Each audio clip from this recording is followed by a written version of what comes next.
سر پھوڑنا وہ غالب شوریدہ حال کا، سر پھوڑنا وہ غالب شوریدہ حال کا، یاد آ گیا مجھے تیری دیوار دیکھ کر۔ السلام علیکم احباب۔ تو آج وہ غزل کہ جس کو شروع ہوئے کئی دن ہو چکے ہیں، آج اس کا بالآخر مقطع اور آخری شعر جو ہے آپ کی خدمت میں پیش، یعنی کیوں جل گیا نہ تاب رخ یار دیکھ کر، جلتا ہوں اپنی طاقت دیدار دیکھ کر۔ اس غزل کا آخری شعر یا مقطع آپ کی خدمت میں اس وقت پیش ہے۔ تو آئیں حسب دستور سب سے پہلے اس میں موجود مشکل الفاظ اور تراکیب کا ایک جائزہ۔ سر پھوڑنا وہ غالب شوریدہ حال، تو یہ ایک پورے کا پورا مرکب ہے، مرکب توصیفی ہے، اور مرکب توصیفی ان کے بھی دو اجزاء ہوتے ہیں، موصوف اور صفت، یعنی موصوف اور صفت کا مجموعہ مل کر جو ہے وہ مرکب توصیفی بنتا ہے، جس طرح سے مرکب اضافی جو ہے وہ مضاف اور مضاف الیہ کا مجموعہ ہوتا ہے۔ تو اس میں غالب جو ہے وہ موصوف ہے اور شوریدہ حال جو ہے صفت ہے۔ موصوف یعنی جس کی صفت بیان کی جائے، اور صفت جو صفت بیان ہو۔ تو غالب کی اس میں کیا صفت بیان ہوئی ہے؟ شوریدہ حال، یعنی وہ غالب کے جو شوریدہ حال ہے۔ اب شوریدہ کا کیا مطلب ہے؟ شوریدہ یولیدہ مو، پریشان، پشیمان، جس کی فکر منتشر ہو، تو یہ تمام کے تمام الفاظ جو ہیں وہ شوریدگی یا شوریدہ پن یا شوریدہ پر دلالت کرتے ہیں۔ بس اس میں یہی الفاظ ہیں۔ اس کے بعد دوسرا مصرع، یاد آ گیا مجھے تیری دیوار دیکھ کر، تو یہ بالکل صاف اور سادہ مصرع ہے۔ اب اس کے معنی کی طرف ملتفت ہوتے ہیں۔ غالب کہتا ہے کہ اچھا، اس شعر میں ایک اور بڑی اہم بات ہے کہ غالب نے اپنے آپ کو اپنی ذات سے جو ہے وہ جدا کر دیا ہے، الگ کر لیا ہے۔ یعنی دیکھیں نا، سر پھوڑنا وہ غالب شوریدہ حال کا، یاد آ گیا مجھے تیری دیوار دیکھ کر۔ یعنی غالب خود جو ہے وہ اپنے محبوب کی دیوار کے سامنے کھڑا ہے، اور محبوب بھی اس کا موجود ہے۔ غالب خود جو ہے وہ اپنے محبوب کے ساتھ، اپنے معشوق کے ساتھ مخاطب ہو رہا ہے، دیوار کے حوالے سے، اس کے مکان کے حوالے سے۔ اور تذکرہ کس کا چل رہا ہے؟ ایک تیسرے فرد کا، جو کہ وہاں پر موجود نہیں ہے، اور وہ تیسرا فرد کون ہے؟ غالب شوریدہ حال۔ یعنی وہ جس طرح سے ہوتا ہے نا گرامر میں، اب آپ نے سنا پڑا ہوگا، فرسٹ پرسن، سیکنڈ پرسن اور تھرڈ پرسن۔ فرسٹ پرسن یعنی متکلم جو خود کلام کر رہا ہو، سیکنڈ پرسن جس کے ساتھ کلام کیا جا رہا ہو، اس کو حاضر بھی کہتے ہیں، مخاطب بھی کہتے ہیں، جو آپ کے سامنے ہو، اور تھرڈ پرسن جس کے بارے میں بات ہو رہی ہو، اور اس کو غائب بھی کہتے ہیں، یعنی متکلم، حاضر اور غائب، فرسٹ پرسن، سیکنڈ پرسن اور تھرڈ پرسن۔ تو اس مصرعے میں بھی گویا کہ تینوں یہ ہستیاں یا تینوں اسما جو ہیں وہ موجود ہیں۔ اس میں متکلم کون ہے؟ مرزا غالب خود، چونکہ سیکنڈ پرسن کون ہے؟ اس کا معشوق، اور اس کا پتہ ہمیں کہاں سے چل رہا ہے کہ وہ بھی وہاں موجود ہے؟ اس کا پتہ چل رہا ہے ہمیں لفظ تیری سے، یاد آ گیا مجھے تیری دیوار دیکھ کر۔ کیونکہ جب ہم کسی کو تیرا یا تیری کہہ کر کلام کرتے ہیں، تو اس سے پتہ چلتا ہے کہ کوئی آپ کے سامنے موجود ہے، کوئی آپ کے پاس موجود ہے، کوئی آپ کا مخاطب ہے، کیونکہ مخاطب ہی سے تو یا تیرا یا تیری کہہ کر جو ہے وہ مخاطب ہوا جاتا ہے۔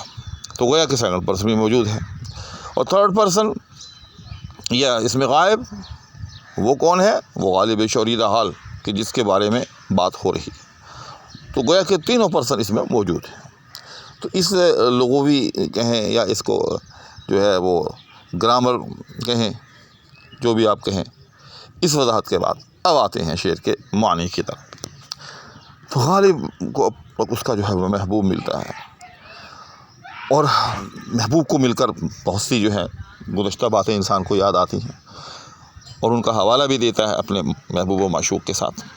تو غالب نے یہاں جس بات کا حوالہ دیا وہ یہ کہ او ستمگر مجھے تیری دیوار دیکھ کر یاد آیا کہ کوئی ایک شوریدہ حال شاعر بے مثل غالب نامی بھی ایک شخص ہے، اور وہ بیچارہ کیا کرتا تھا؟ وہ تیرے وصل کا جویندہ تھا، وہ تیرے دیدار کا طالب تھا، اور جس طرح سے جس کو جو طلب ہوتی ہے انسان ادھر کا ہی رخ کرتا ہے، تو وہ بیچارہ تیرے مکان پر حاضری دیتا تھا، لیکن آگے کیا دیکھتا تھا؟ دربان ہے جو اس کو اندر جانے کی اجازت نہیں دیتا، بلکہ اس کو گالیاں نکالتا ہے۔ تو اس پر کیا ہوتا تھا؟ اس کو جنون کا دورہ پڑتا تھا پھر، اور اس دورے میں وہ اور کچھ نہ کر سکتا تھا، بس تیرے مکان کی دیواروں سے سر پٹکتا رہتا تھا۔ اور یہ جو مضمون ہے کہ عاشق کا اپنے محبوب کے مکان کی دیواروں سے سر ٹکرانا یا وہاں سر پٹکنا، یہ غالب کے پسندیدہ مضامین میں سے ہے۔ غالب کے متعدد اشعار جو ہیں اس موضوع پر موجود ہیں۔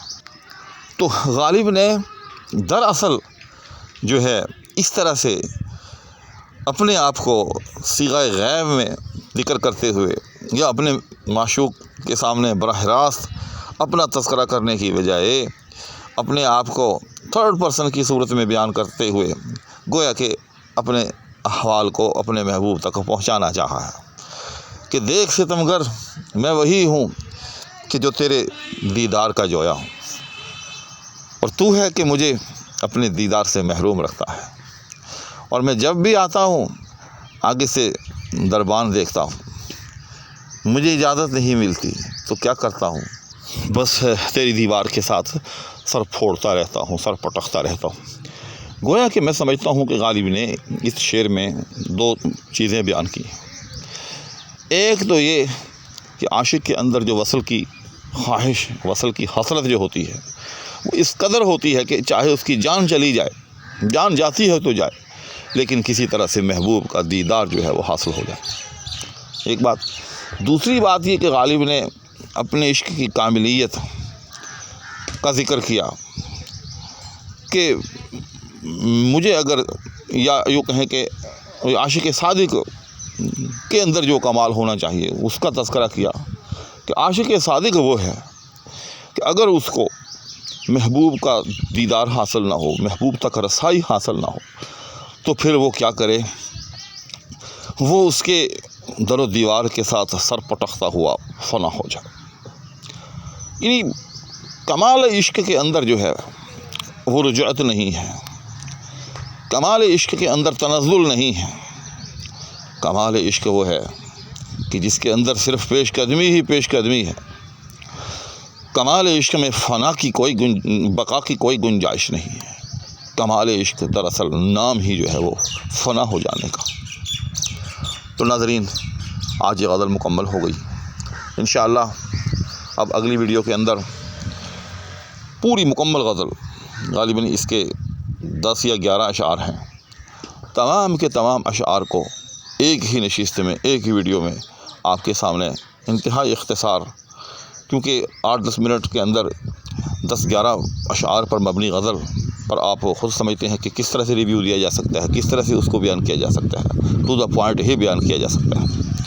تو وہ احباب کہ جن کے پاس زیادہ وقت نہیں ہوتا، یا وہ احباب جو تمام غزل کو ایک ہی نشست میں جو ہے وہ دہرانا چاہتے ہوں، وہ اس ویڈیو کو ضرور دیکھیے گا۔ انشاءاللہ اس ویڈیو کے بعد اب وہ ویڈیو جو ہے اپلوڈ ہوگی۔ اس وقت تک کے لیے فقیر کو اجازت دیجیے گا۔ اللہ حافظ۔